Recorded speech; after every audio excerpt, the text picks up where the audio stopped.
नमस्कार नमस्कार. भैया, तुमचं पूर्ण नाव? बिराजदार राजेश दिली. तर गाव सावळशूर आहे आणि तालुका उमरगा, जिल्हा धाराशिव. हं.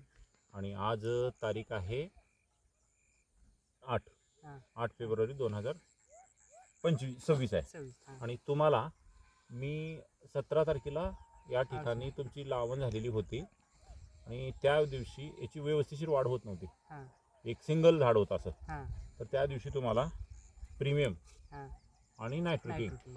हे ड्रीपमधून दिलं आपण. हां ड्रिपमध्ये. ड्रीपमधून दिलं. हं. आणि वरून ग्रो नायट्रो नायट्रोकिंग. व्हायरोसोल हां ग्रो नायट्रो NP NP. याची फवारणी केली. हं. आता ग्रो नायट्रोची फवारणी किती झाल्या? एकच फवारणी. एक झाली. हं. आणि ड्रिचिंग एक वेळ झाली. ड्रिचिंग आहे. बरोबर. याच्या अगोदर तुम्ही रासायनिक खत बेडमध्ये दिलेलं आहे. हां बरोबर. रासायनिक दिलेलं आहे. आता हे जे आपण ट्रीटमेंट केली ड्रीपमधूनची आणि वरची फवारणी, हं. त्याच्यानंतर झाडात काय बदल झाला? झाडात फुटवा वाढला. जाडी आता ही जाडी जी आहे हां. फुटवा. आता अगोदर झाड केवढं होतं? greenery.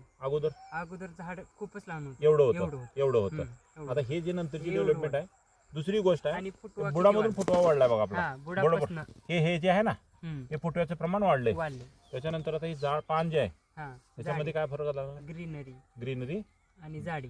हां. तर पूर्ण प्लॉट जर बघितला हां. आपण, आता 2 झाडं चांगले आहेत, आता ह्यालाच बघून घेऊ असं म्हणून थांबलं नाही. नाही नाही पूर्ण प्लॉट आपला एकसारखा आहे. येते ना भैया? इकडे हां. ग्रीन पॅडची खतं किती वर्षापासून वापरता? मी 2-3 वर्ष झाला. कशावर वापरले?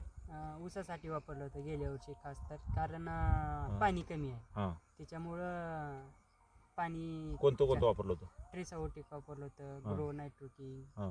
पुन्हा प्रीमियम. बरं. तर कमी पाण्याला सुद्धा तग धरण्याची क्षमता स्ट्रेसरमुळे वाढली. तर ऊसाचं उत्पादन चांगलं. ग्रीन पॅड कंपनीचे खतं वापरून समाधानी? हां समाधानी आहे. इतर शेतकऱ्यांना वापरावं का? हां वापरावंच.